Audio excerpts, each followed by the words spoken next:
Welcome to our 2023 Tax Credits Incentives Virtual Conference, Session 5, specifically today talking about the IRC Section 41 Research Credit, commonly known as the R&D Tax Credit, and also some updates around Internal Revenue Code Section 174 and how that has played out over the last 2 years, essentially.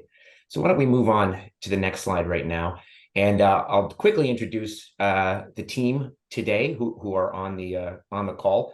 And they can do a little introduction once they begin their respective parts. But I'm Marty Kehrman.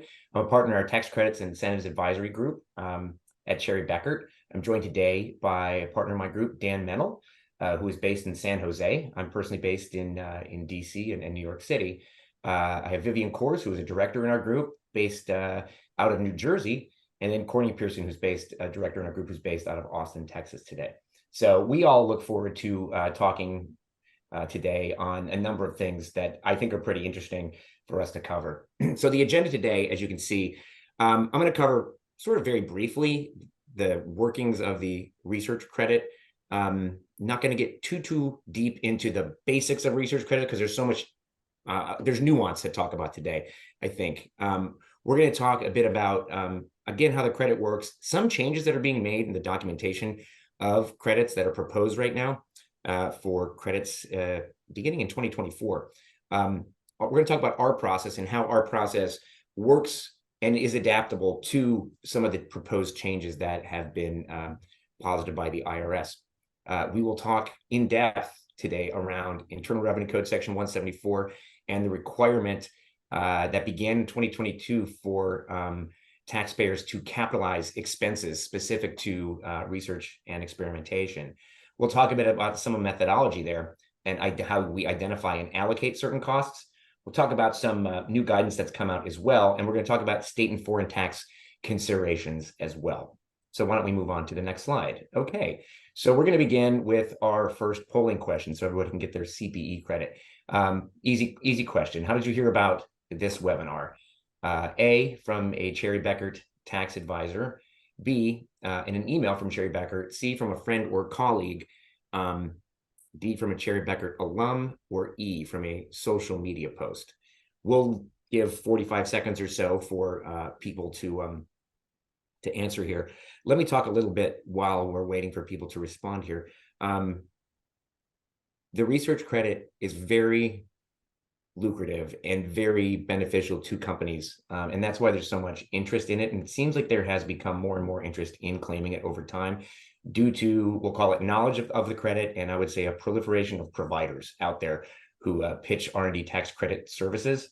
I think this is not same as last year kind of year as we get into this. So there's a lot to talk about, specifically, again, around how the IRS has really upped their documentation requirements for both currently filed returns, it seems they're going to, beginning in 2024, and then also for amended claims for refund as well, which they put into place back in early 2022, some requirements there.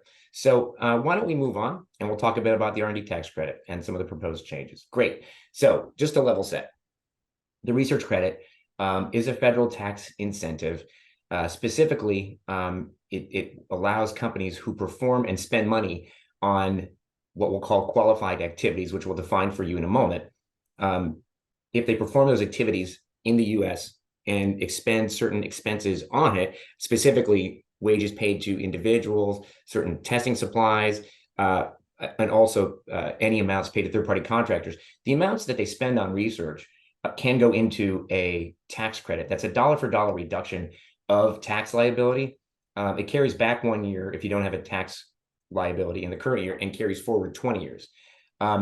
It also there is a requirement that the activity take place in the US. So it is incentivizing activities to take place in the United States as opposed to outside the United States. And there are two methods to calculate the credit. There's what's known as the traditional method of calculating and the alternative simplified credit method, which has been around since 2007. Essentially, under the traditional method, you're always looking at the R&D expenses as a percentage of overall gross receipts or sales to determine what is a base amount of spending that you have to overcome For the alternative simplified credit, you're really just looking at what the qualified spend was in the prior 3 years to determine a base amount. It's an incremental credit. It is called the credit for increasing research activities. So essentially, you're always looking back a number of years to determine how many of the current year expenses are credit eligible. And so it's not just as simple as identifying your expenses and you get a credit at some percentage of that. You're always looking to understand, again, what the historical sales were of the company, what year the company began and first had gross receipts, what the qualified expenses were for the prior 3 years. Also, to the extent the company is newer, it's a startup, there is the opportunity for companies who don't have a tax liability to monetize the credit by making an election to basically like treat it as a payroll tax offset as opposed to just an income tax credit, which is very beneficial for companies who don't have a current year income tax liability. And beginning in 2023, that amount that could be basically offset payroll tax was moved up from $250,000 to $500,000. So that was a big thing that changed. Okay, so when we talk about the research credit, again, the credit for increasing research activities, what are those activities, right? And so the code defines research for this purpose as what's commonly known as an activity that falls into the 4-part test. Is the activity devoted toward the creation of a new or improved business component, essentially devoted toward the development of a new or improved product, process, or design, where you are intending to improve the function, performance, reliability, or quality of this business component. Let's call the business component really the project, or potentially a product in this particular case. Business component is a term we're going to throw around quite a bit, and we're going to think about the fact that the IRS loves to see its expenses, the expenses the taxpayer submits, associated with and allocated to specific projects or business components. It's not technically a requirement that there be project accounting that a company has in order to do this, but when the IRS is reviewing this and some of the disclosure information they're requesting, they are really kind of requesting that you associate costs with particular projects or business components. So that's part one. Also, the activity has to be intended to discover information to eliminate uncertainty related to either the capability of getting something done or the method by which you can get something done. The activity has to be technological in nature, so i.e. relying on computer science, engineering, the physical sciences, or biological science. And this is the crux of it. The time devoted toward, I guess, addressing that technological uncertainty and the elimination of uncertainty really is known as a process of experimentation. So it's the time spent by we'll call it individuals at the company or potentially third-party contractors who are working to identify uncertainty regarding, working to eliminate this technical uncertainty. So again, it's a 4-part test. There has to be a process of experimentation. The activity has to be technological in nature. You're looking to eliminate uncertainty, and you are working to develop a new or improved, and that's key, or improved. It doesn't have to be brand new business component, but new improved business component. So let's move to the next slide. Yeah, Marty, I was just going to layer onto that. The fact that one of the themes of this presentation is, why to use a full service accounting firm versus a boutique. And a lot of the work that we've taken over from boutique firms when they get sideways with the IRS has to do with a lack of really solid support on that uncertainty and experimentation test. So again, just want to reiterate that point and, the overall theme of why to use a full service firm like us. Yeah, I think that's a great point, Dan. And we certainly see that when we take over work, we'll call it from a third-party consultant who's not a CPA. And then additionally, we are seeing the IRS is now, we'll get to this, in the proposed changes to the form 6765, requesting that some articulation of what the business component is and what the process of experimentation is, or what was done to basically what research was done, is almost like now going to be not just backup materials that is in an R&D study. It is going to be articulated within and on the form 6765, potentially beginning in 2024. So with that said, I mentioned this earlier, the expenses that go into the research credit calculation are basically the box 1 W-2 wages paid, excuse me, Dan, you want to take over for a second? I lost the screen, if you don't mind. Yeah, absolutely. So again, as Marty was saying, these are the three categories of what's qualifying. We have the wages, the supplies, and the contractors. The wages are pretty straightforward. This is box 1, W2. And as you'll see later on, one of the critical things here is, again, getting back to this theme about how we apply or approach this differently, is the allocation of individuals to business components and to activities. So that's the bullet you see there on survey. Direct support and supervision as well. So a lot of times IRS views this hierarchically, meaning just one layer above and below, but reality is you really want to focus on the activities, and therefore it could be someone more than one layer above. You know, you could have a founder of a startup company that's the CEO, and they can have qualifying wages. So that's the support and supervision. Supply costs, this includes first run production and pilot model costs, prototypes. Again, this is a nuanced area where you really want to work with someone that's an expert in R&D and understands case law and what's included in these types of costs. Contractors, this is 65% of the cost related to the contractors. Again, similar to wages, this is in the United States test, so the costs have to be incurred in the US. This is something both IRS and state agencies look at closely. You can't just look at the address of the vendor. You have to look at where the work is performed. States have gotten smart to look at this, and they see often that you might be paying someone in a particular state. The actual work is outsourced outside the United States. Marty, Right. anything else before we move on? I got my screen back, so let's keep going. All right. Right, that's good. I do want to point out cloud hosting expenses. So cloud server costs, rental computers also kind of fall under the supply costs. And contract research, certain research consortia or universities actually qualify at 75% instead of the 65%. Perfect. Okay. So let's talk about the proposed changes to the Form 6765. Just to level set here, you report, a taxpayer will say reports the research credit on a Form 6765. There are 4 sections to it, A, B, C, and D. Section A is a reporting of the calculation of the regular research credit if you opt to do it under the regular method. Section B is the alternative simplified credit calculation. C is where you actually report the credit.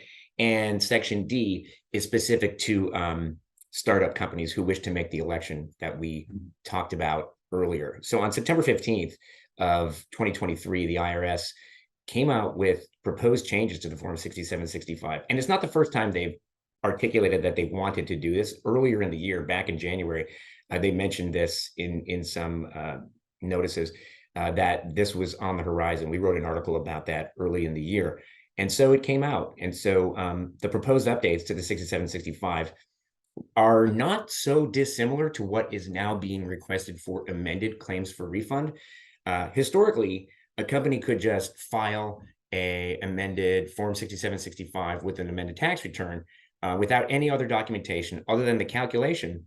And the IRS would then get it and process it for the potential issuance of a refund.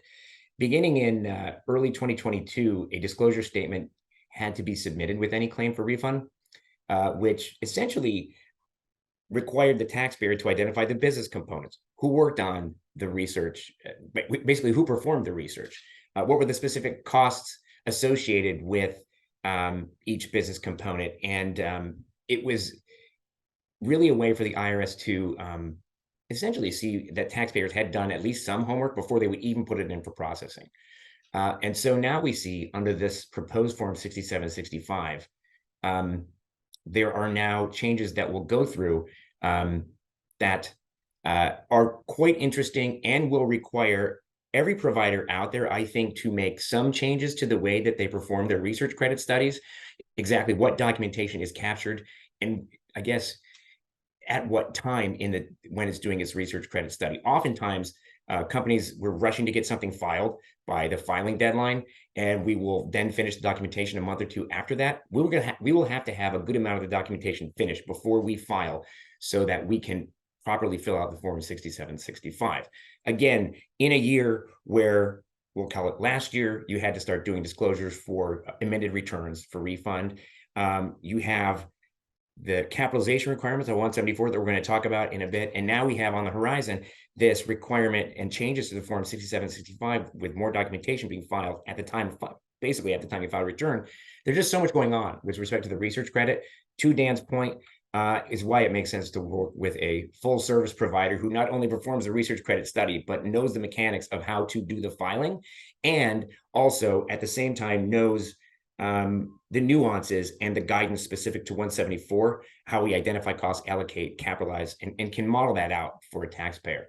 So what has happened? Some of the questions around whether an election for, well, the question for whether the company is going to elect a reduced credit under Section 280 capital C, and also whether the taxpayer is a member of control group have been moved up to the top of the form. There's also questions, there's also new sections, which I'll go through specifically, sections E and F, which I'll talk about in a minute. This is interesting. So within Section D, I mentioned that's where startup companies in their first, we'll call it 5 years of operations, first 5 years of having gross receipts, may be able to elect to take the research credit against payroll tax instead of income tax. It's really just to check the box if payroll tax is being reported under a different employee ID number. Why is that in there? It's because the research credit is calculated on what's known as a controlled group basis. And so all the companies related to each other at more than 50% ownership are required to do their calculation together. And the company who may be monetizing the credit and has a credit allocated to it, maybe just part of that control group, and have a different EIN than the company that's actually filing for the research credit itself. And so that will be a method of, we'll call it like clarifying some information there. But the most interesting I find is some of the additional information that they're asking for in Section E, which the first is the number of business components and probably some amount of designation in terms of like what their what their names are as well. They want to get also understand the amount of officers' wages included as wage QREs. This is a thing that the IRS has often asked for in its examinations. The research credit, an officer can be directly supporting the research. It can be directly supervising the research. It can be directly performing the research. It's not necessarily telling us very much, but they want to get a sense of like how many higher level C-suite individuals are being included in the research credit. And that's a way for them to, we'll call it, perform its examination in order to look at some of the high value people in the credit and identify them quickly.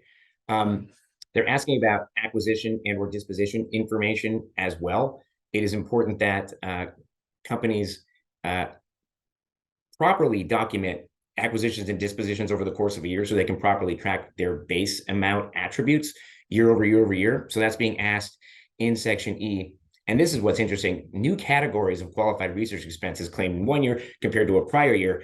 I don't think anybody knows exactly what they're asking for here. I've read quite a bit on this. And is it asking if you have supply costs today, but you didn't last year? Or is it asking, did this department have qualified research expenses and this didn't last year? It's a little unclear. So I expect to see some clarifications around what is exactly being requested here. And then finally, whether or not the ASC 730 directive was used. And Dan, not to call on you, but I know you have some experience with ASC 730 and some of the directive stuff from your prior time at other firms. I don't know if you want to talk about that a little bit and what that means. Sure. This, when it originated, had broad applicability to tech, including SaaS companies. Later, IRS guidance narrowed that and said 350-40 and the directive really didn't apply to SaaS, and therefore a lot of the companies that were using the directive fell off. But I still work with a handful of companies that are using it, but not non-SaaS companies. And just to reiterate on some of the other bullets, if you think about what's happening here, the IRS is taking some of the top audit issues we've seen over the last few decades, and they're moving them all up front to address them very early on in the process. So as Marty said, this is a pretty significant change in the way R&D is being administered by the IRS and the way they're really going to be able to see issues more clearly from the very beginning of the filing of the 6765. Absolutely. Section F really is more clarity around the business component, specifically the all their names. I was referring to that earlier under Section E, but that's dealt with in Section F. Getting a sense as well of some details on the business component, some description there too, and the qualified research expenses by business component as well. Why don't we move to the next slide? Okay. Now, the IRS is requesting comments by October 31st of 2023 in order to determine if, or to consider whether or not certain taxpayers should be exempted from these additional requirements on the Form 6765. One potential is, should there be a qualified research expense minimum threshold? It's like if you have de minimis qualified research expenses, may they request less information, or perhaps a credit de minimis amount as well. And perhaps as well, considering whether or not startup companies should be subject to these same onerous, we'll call them onerous, but really it's just additional, we'll call it requirements. The theory being that startup companies are more focused on their business and may not have time to do this. So we'll see if there are companies or types of companies who are exempted from these proposed changes, and how, we don't know right now, but they're looking at it. Okay, so our process, I think, is well ready to be adapted to this, because we are always looking at what are the business components, documenting that. It's just a matter of how do we time in the process, in our study, making sure that's done before we file, that allocation is well documented and ready to go. But from our perspective, the way we work with companies is we'll spend a half an hour to an hour just getting to know a company, understand what they do, understand what kind of data they have, collect information about whether they had acquisitions or any trades or businesses over time, or dispositions, get the whole company history, essentially.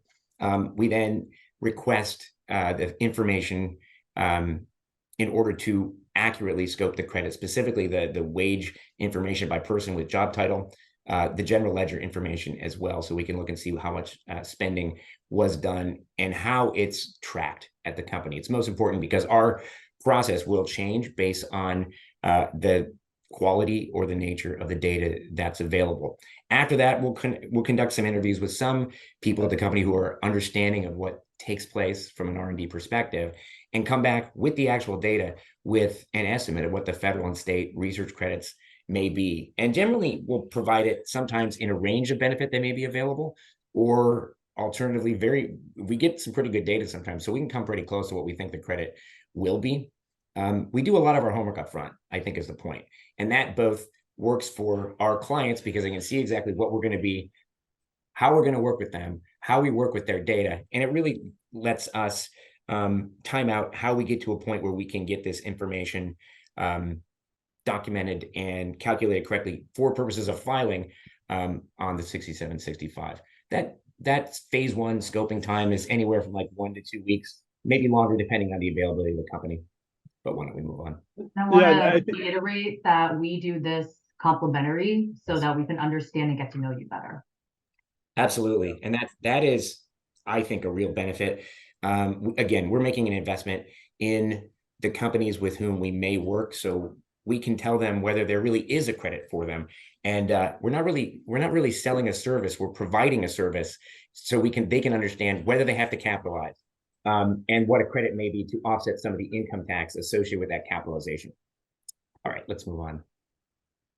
Okay, I talked a bit about this as well, but from the perspective of post-scoping, once we do and get into the actual research credit study, we're going to conduct some pretty detailed interviews with individuals at the company who are familiar with the R&D activities so that we can properly document what the technical uncertainties were of each business component that we need to.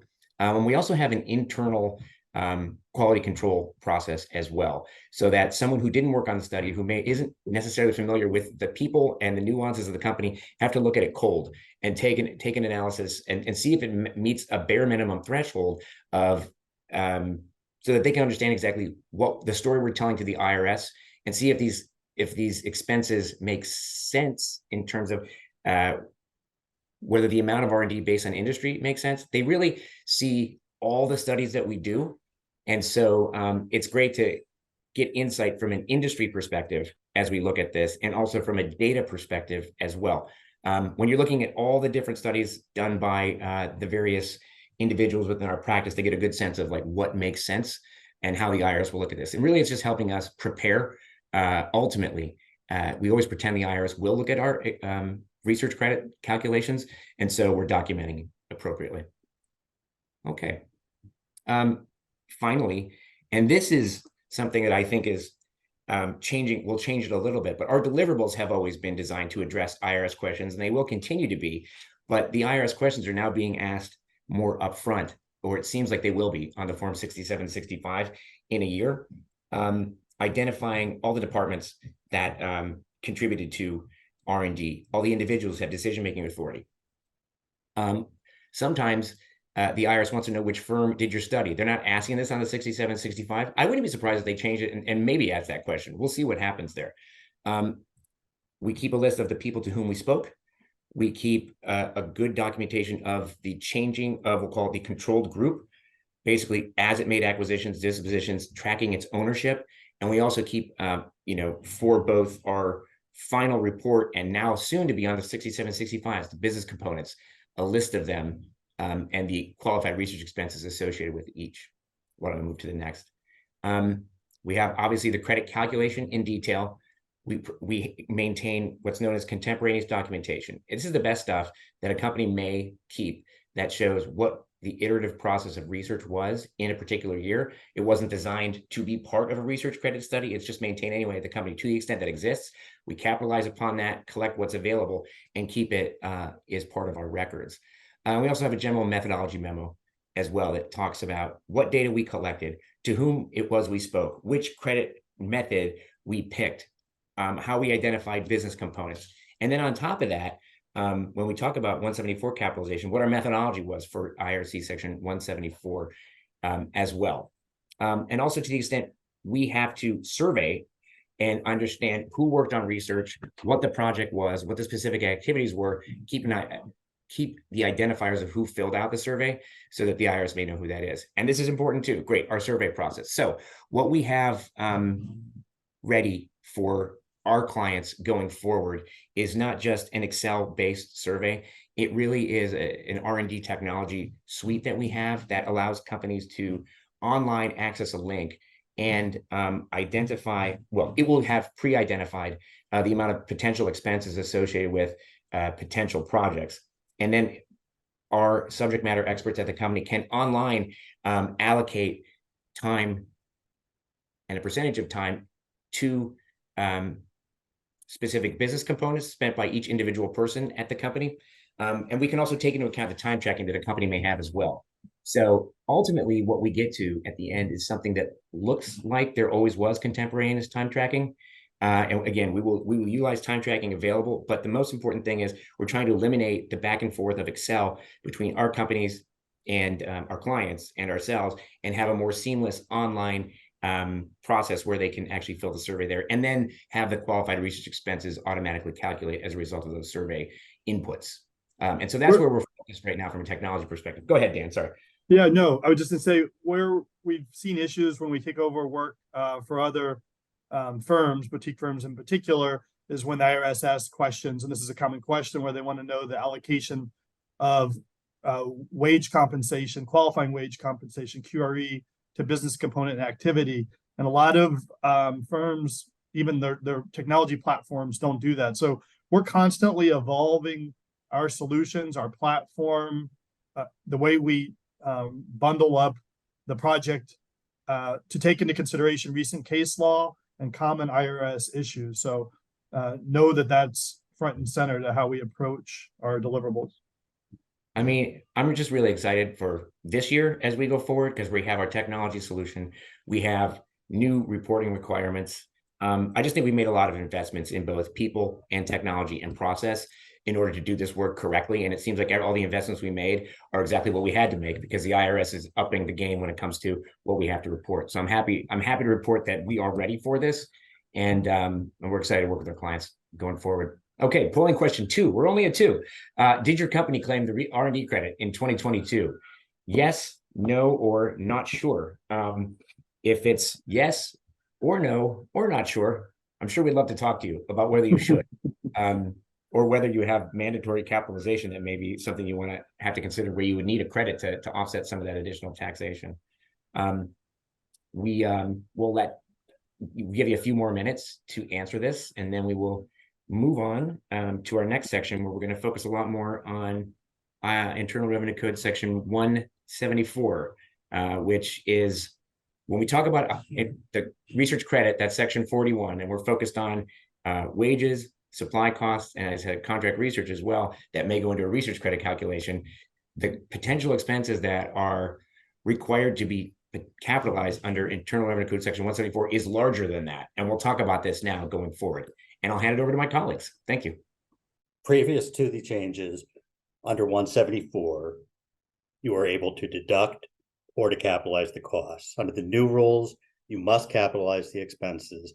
Any activity that's done domestically, you recover the costs by amortization over 5 years. Anything that's done offshore is recovered over a 15-year period. Utilize the mid-year convention.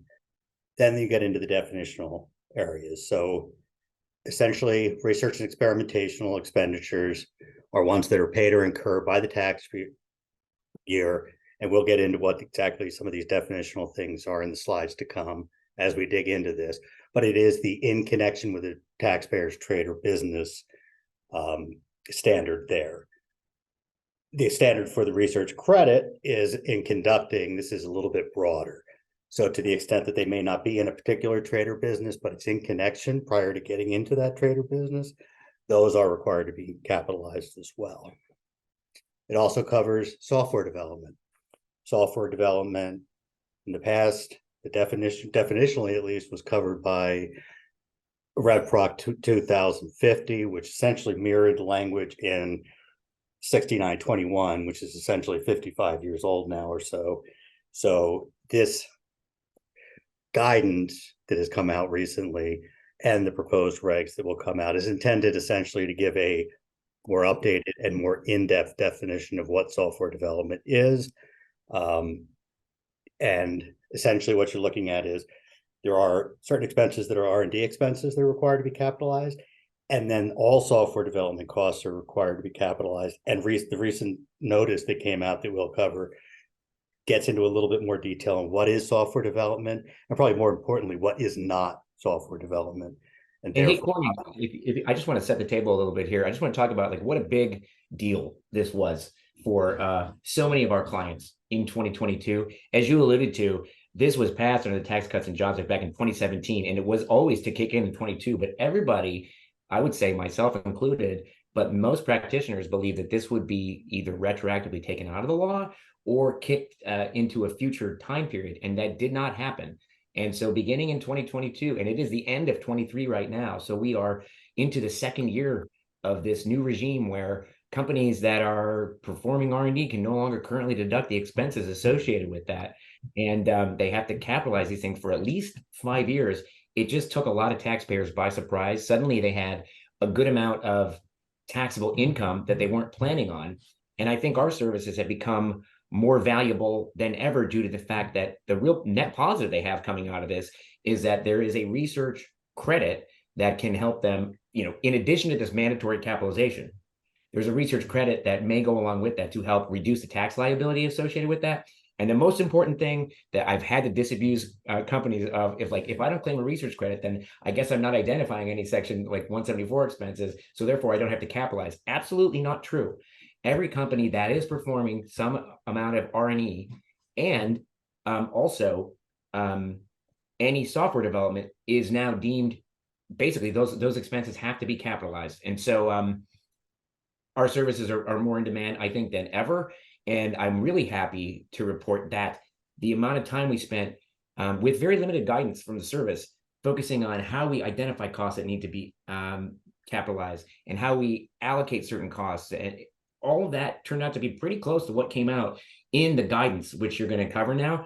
And so I would say there were almost no surprises ultimately to our clients for whom we did the work around capitalization. That new guidance clarified a few things, but really I think we were pretty close to where they landed, at least so far. So sorry to interrupt. I just wanted to sort of talk about it from the perspective of what I hear from a lot of clients.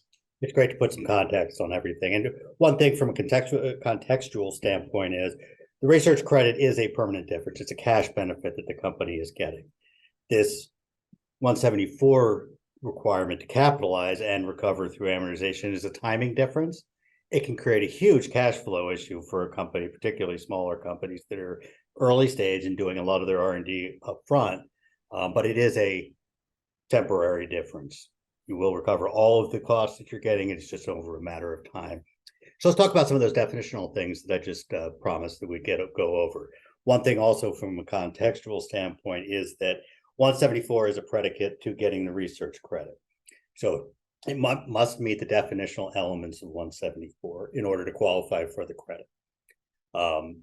So it also includes a broader range of expenses. So the expenses of the three categories that we talked about are for the research credit. For the 174 capitalization, you're required to look at a broader range of costs, both direct that are included in the research credit calculation, directed or not, and then some mixed use expenses or indirect expenses as well.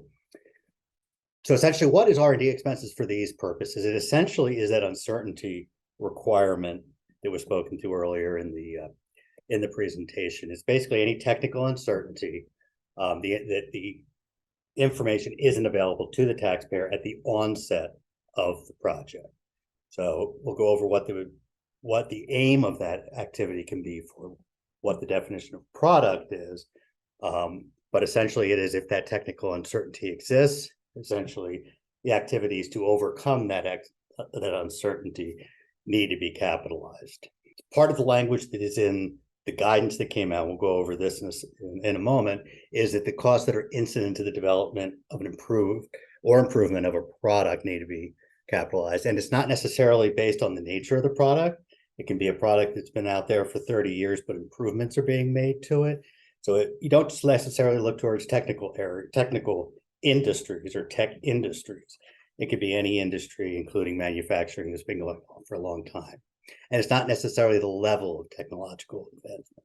It doesn't necessarily need to be something revolutionary. It can be something that's evolutionary. Again, the success, failure, sale, or use is not relevant. How it is utilized, if it is developed, whether there are incremental failures or an ultimate failure, does not matter. It's, again, it goes back to the nature of the activity. It can also be post-production, meaning if something is already in production, including intangibles like software, if there are improvements that meet these definitions, again, you look to the activity and it can be included in the capitalization requirement. So let's dig down a little bit more. For instance, an indirect cost might be the cost of obtaining a patent or other intellectual property protection. Those are required to be capitalized as part of this activity. So again, it is the origination or perfection of a patent. It's basically getting the patent. Those are required to be capitalized. Typically, those are lawyer fees. It can include things like CAD drawings, et cetera, that go into the application. Once the application is approved or submitted, if there are activities that are required to defend the patent, those are not required to be capitalized. Costs that relate to obtaining a patent, those aren't covered under this, so they're not required to be capitalized. As a part of 174, it may be covered under a different code section, but outside of the scope of this conversation. Again, I promised the definition of a product. So for these purposes, products can include pilot models, they can include processes, formulations, inventions, techniques, patents, or similar property. It can include software, somewhat covered under a different section here, but just think that anything basically that you develop, whether you're using it internally or whether it's sold outside of the taxpayer, those are things that can be included in that product definition. So exclusions, again, very important always to look at the exclusions. General quality control testing that isn't related to determining whether you're developing something that meets the specifications. So this will be your routine quality control, isn't required to be capitalized. Things that are excluded under 41, like efficiency service surveys, management studies, consumer studies, et cetera. Marketing activities aren't required. Again, as I mentioned, that acquisition of existing patent or IP is not required to be capitalized under 174. There was some administrative guidance that came out on how to apply for this. This is a method of accounting change. So they made some provisions to make it easier for taxpayers to comply. You don't need to file a full 3115. There was a statement that could come out, and this is previous to the deadline of October 16th passing. So anybody that is adopting going forward will need to file a 3115. But there has been notice 2023-63 did come out September 8th, just in time for the fall deadline, which offers some guidance and is a prelude to the proposed regs that are coming out. And hey, Corning, just to one more thing, I'm always thinking practically speaking here. This, and to Dan's point about working with a full service accounting firm versus some of the consultancies, I saw a number of consultancies not even address capitalization requirements, give bad advice with respect to whether to or not to elect the reduced credit.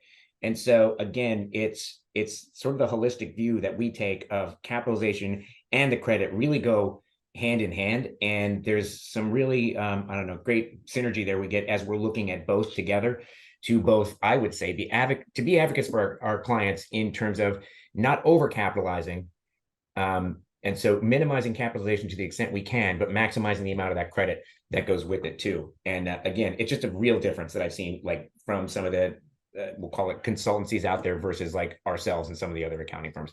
I'll leave that at that. Get back to the new notice, because this is the most important thing that happened to anybody, I think, in the R&D world over the last year. We all waited for it forever.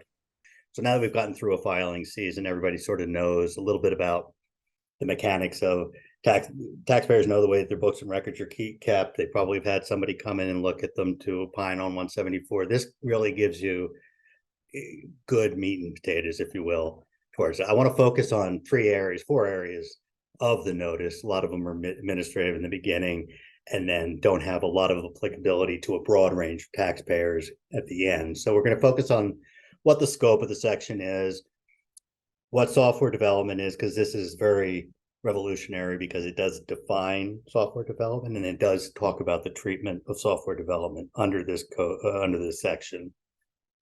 Importantly to this, one of the areas that a lot of people were struggling with when the statute became enacted, because the statute was really the only thing to guide on, it did not cover research under a contract. This will be a parallel to the funded research concept of 41, but it's not covered under 174, and there's nothing to link the two. So this is good guidance for that.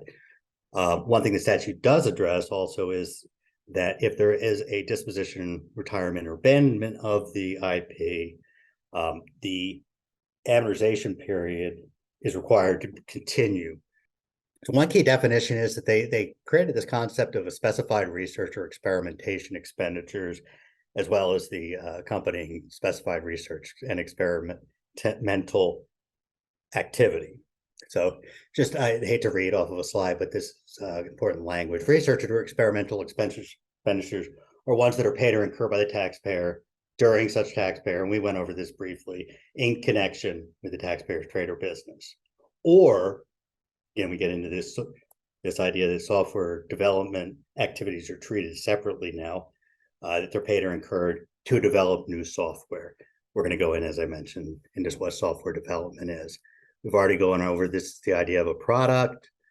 We've already discussed that 2050, this replaces 2050, but language is in there specifically towards definition of an upgrade or enhancement.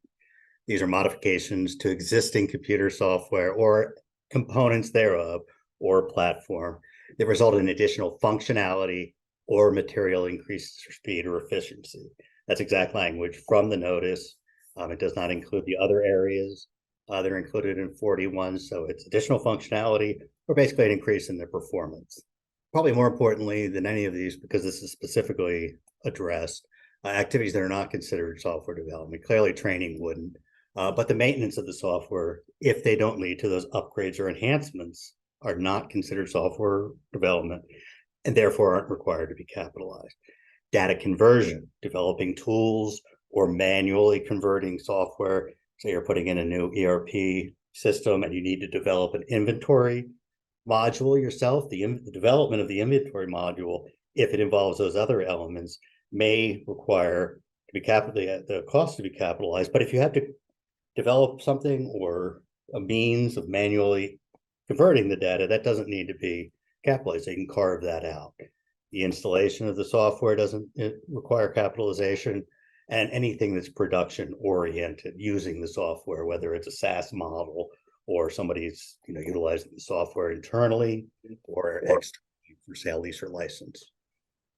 And I would say AI is so big nowadays. The training of the AI, so loading the data into the AI, training the AI model would not qualify, but the development of the AI model would qualify. I think the whole point here that I take away from this and where we add value to our clients is spending time understanding what they do. This is an activity-based thing, understanding what the exact activity is. Is it truly software development, or is it somehow different? You don't want to just assume that a company, because they do some software development, that they overcapitalize again. We want to really understand what the activity is associated with the expense so we can potentially carve it away from capitalization. Who's paying for this, which we'll get to, like from a financial risk perspective, and also, do you have any rights in this software that you're developing as well, or does it all go to somebody else? These are the questions that we're asking as we go through this stuff. So it's what are you doing, and basically who owns it at the end has some ramifications here. So that's just, again, where we're focused when we work on these analyses. If you're performing activities under contract, you need to get the credit for it, you need the rights and the risk. You need to maintain the rights of it and have substantial risk to the activities. Here it's an OR test. So if you have one or the other, you are required to capitalize those expenses if they are covered under that contract. We can go on to the next slide. Time.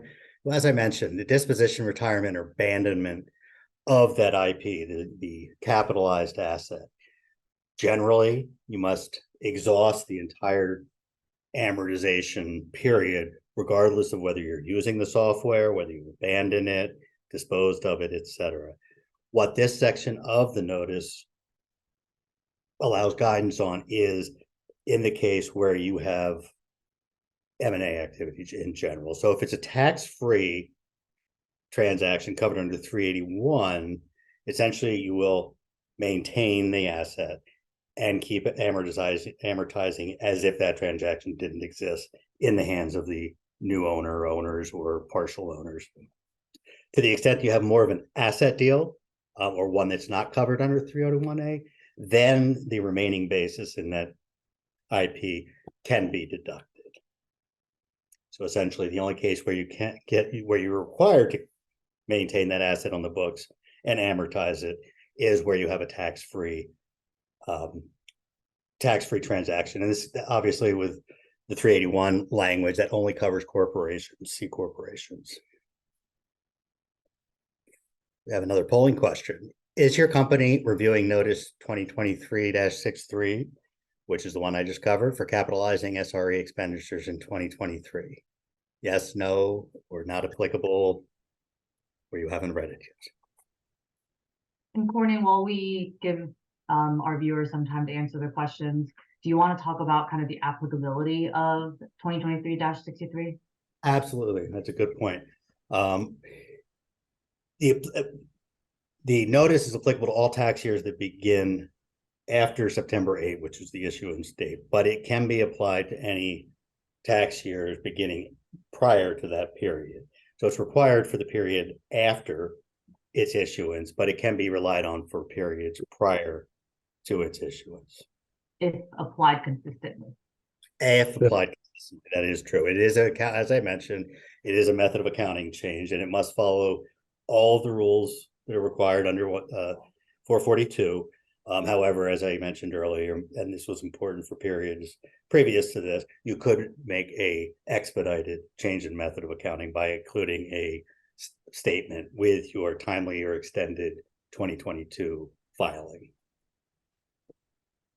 So now moving on to identifying and allocating your 174 costs. So this is like the practical approach of how we do things. Again, just to reiterate, these are generally what we see that are costs that are incidental or directly related to research and experimentation. So you have your labor costs, your supplies, any depreciation or amortization, like Courtney previously mentioned, patent costs, and most importantly, the section that we want to cover the most around this would be on operational management costs that are incidental to R&D. So when we kind of talk about 174, 174 is a larger tranche of costs. Within 174, you have your Section 41 R&D qualifying research expenses. So the one practical approach would be, hey, let's start from your R&D qualifying research expenses and then build onwards. So looking at what's costs that are beyond Section 41 QREs, when we look at wages, it's actually your loaded employee costs. So not just your W-2 box one, this is gross wages, your benefits, stock comp, payroll taxes, foreign resource wages, and anybody who's really performing, supervising, or directly supporting your specified research experimental activities. Then when we look at lease of computers, this would not include any of the production environment costs. So when you're looking at this, make sure you work with your R&D SMEs and figure out, hey, what portion of your cloud costs are related to production environments versus your lower environments. So your sandbox, your testing, some of your QA environments. When we look at contract research, instead of having to take that 35 or 25% haircut to get to your qualifying research expenses, it's included at the basically 100% of your contract research costs, and it also includes foreign. So it doesn't matter where the work is being performed, you would still have to capitalize it. The fact that it would change your amortization amount would be where the work is performed. So like Courtney mentioned, if it is performed offshore, it would be capitalized and amortized over 15 years. Any onshore spend would be capitalized and amortized over 5 years. Your supplies costs would be similar, making sure that you don't include any of your production costs, but any of your your tools and dies, your prototypes, all of those would be kind of falling under the supply section. Depreciation and amortization, although not part of your qualifying research expenses, to the extent that you have self-created assets, testing equipment, or any other tangible assets that have depreciation. So say, for example, the laptops that your software developers are using to code, a portion of those depreciation costs, including building and fixtures where the SRE is happening, would be 174 costs. And then when we think about other costs that are outside of qualifying research expenses, a lot of times software licensing and data subscription costs, to the extent that they are going into your development. So say, for example, your team utilizes third-party data to help train an AI model. Potentially parts of that while you're developing the AI model would be related to SRE. And a portion, again, going back to working with your R&D SMEs to figure out, hey, what portion of your software licenses or what portion of your data subscription costs are related to production versus your development activities. Now to the fun part about what costs are not required to be capitalized.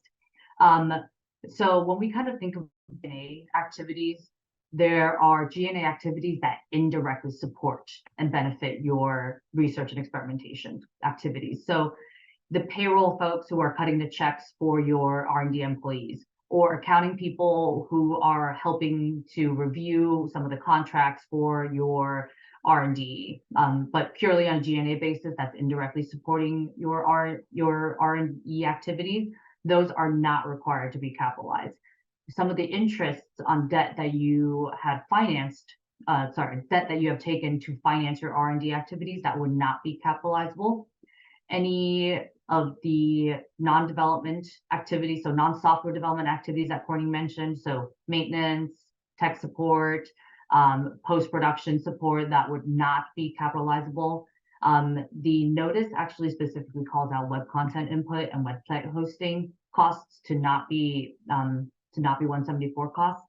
And the most fun part, to not create a circular reference over and over again, the amortization of your specified research and experimental expenses or previously incurred 174 costs are not required to be capitalized again. Now, I feel like we kind of talked about this, so I'm going to move on.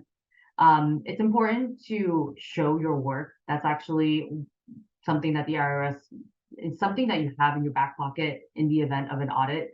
So making sure you document which accounts that you're looking at, understanding which accounts you're looking at, how you're applying, how you're allocating. Those would be important ways to make sure that you can come up and consistently apply the notices to come up with your Section 174 costs.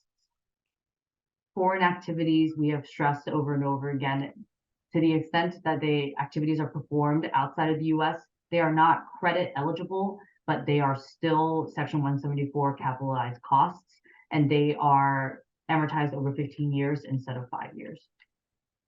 So practically speaking, how to come up with your Section 174 costs, you can either start with understanding the activities that go on under a 41 lens and then building the costs associated with that, or if you capitalize for book purposes, or if you have internal budgeting, internal departmental R&D costs, that would be a good place to start. Just making sure that you not only look at your direct research and experimental costs, but also look at your incidental costs. So some of the operational and management costs include rent, utilities, insurance, taxes on assets that are used in performance of SRE, repairs and maintenance, security, and other similar facility overhead costs to support your SRE activities, making sure that those incidental costs are allocated. You can either take an approach, again, whichever approach that you take, it should most closely reflect what actually happened as it relates to your SRE activities. So maybe it's for rent and there's a particular square footage approach that you can take for a particular area that's dedicated to research and experimentation. Or if it's more around some of the utilities or insurance, maybe it's looking at a headcount approach or an FTE approach, making sure that you document your methodology and separating your onshore and offshore costs. Again, having something and having a calculation workbook that showcases how you went from your general ledger account details to your final 174 costs. Having that in your back pocket would be handy to make sure that you can create a repeatable process. Here's just a brief example of how this is a timing difference that Courtney mentioned earlier. So starting with your 174 amortization, of how it kind of builds up from, the smaller 263 year over year, it's kind of like a bell curve. Eventually, when you get to year 4, year 5, you're going to kind of be business as usual if your overall 5-year research and experimentation costs are pretty consistent. So again, just reiterating, it is a timing difference versus your R&D credit is a permanent benefit. Now, the final polling question, so we can make sure everybody gets their CPE. Do you think the guidance and notice 2023-63 provides practical help to apply Section 174? Yes, no, not applicable. And while we give the viewer some time, our next section would be around state and foreign tax considerations. Again, what we've covered so far is the federal definition of Section 174. So I'll turn it over to Dan to kind of talk about some of the state considerations as it relates to 174 as well as foreign tax.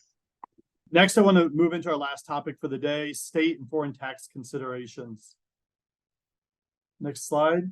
So again, this is a reoccurring theme you've heard throughout today's presentation, but this is one more reason that it pays to work with a full service accounting firm with both a state and international group within, because 174 is far reaching. We've talked about this throughout the day, and it has implications, as you can see on the screen, both with state and foreign tax considerations.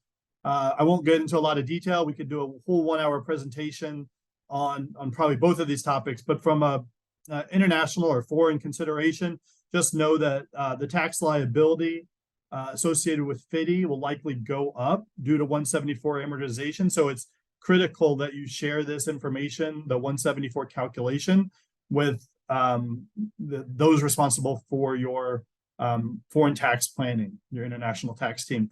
From a state tax consideration, states have very unique laws and apply both a rolling and static approach to conformity.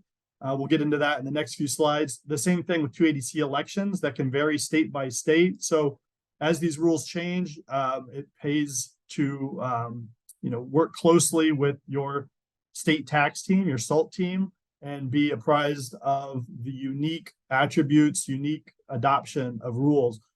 This concept of rolling versus static is as it sounds. In a rolling approach, states conform as IRS rules change.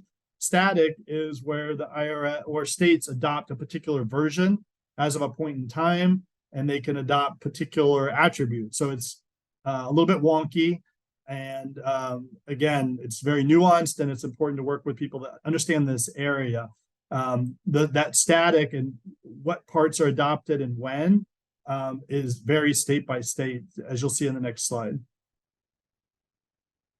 So this will all be in your slide deck. You can reference this later, and laws can change real time, so always check on the latest. But as of now, we wanted to share with you the states that have decoupled and have unique approaches to 174. We've got two slides, this slide and one more, but you've got California, Mississippi, Tennessee, Texas, and Wisconsin on this slide.